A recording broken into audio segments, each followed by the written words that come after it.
The Dead Hand. The village huddled on the edge of a vast swamp. As far as one could see, there were soggy meadows, holes filled with black water, and glistening sheets of wet, spongy peat. Skeletons of giant trees, snags, the people called them, rose up out of the muck, their dead branches reaching out like long twisted arms. During the day, the men in the village cut the peat and hauled it home to dry and sell for fuel. But when the sun went down and the wind, sighing and moaning, came in from the sea, the men were quick to leave. Strange creatures took over the swamp at night, and some even came into the village. That's what everyone said. People were so afraid they would not go out alone after dark.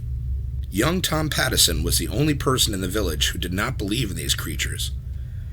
On his way home from work, he'd whisper to his friends, "There's one!" and they would jump and run, and Tom would laugh and laugh. Finally, some of his friends turned on him. "If you know so much," they said, "go back into the swamp some night and see what comes of it." "I'll do it," said Tom. "I work out there every day. Not once have I ever seen anything to frighten me. Why should it be different at night?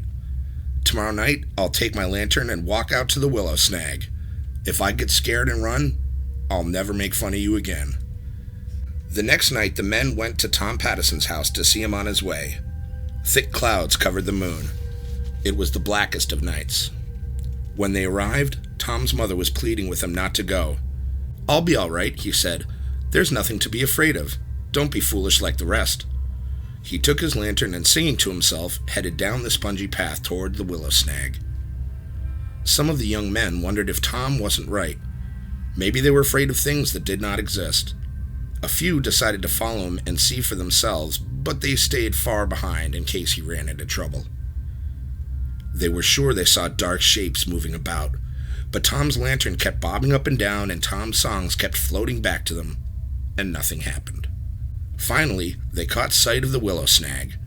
There was Tom standing in a circle of light, looking this way and that. All of a sudden, the wind blew out his lantern and Tom stopped singing. The men stood stock still in the blackness, waiting for something awful to happen. The clouds shifted and the moon came out.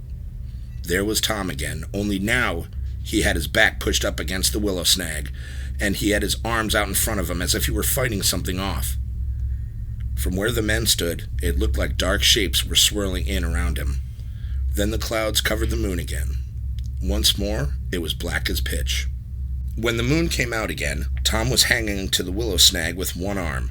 His other arm was stretched out in front of him as if something were pulling him.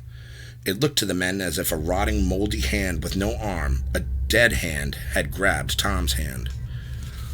With one final wrench, whatever had hold of Tom jerked him into the muck. That's what the men said. When the clouds blotted out the moon once more, the men turned and ran through the blackness towards the village. Again and again they lost the path and fell into the muck and water holes. In the end, they crawled back on their hands and knees. But Tom Pattison was not with them. In the morning, the people searched everywhere for Tom.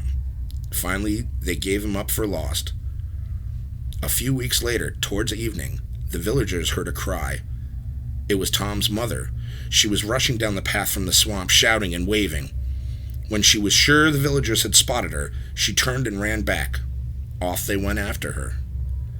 They found young Tom Pattison by the willow snag, groaning and gibbering as if he had lost his mind. He kept pointing with one hand at something only he could see. Where his other hand should have been, there was nothing but a ragged stump oozing blood. The hand had been ripped clean off.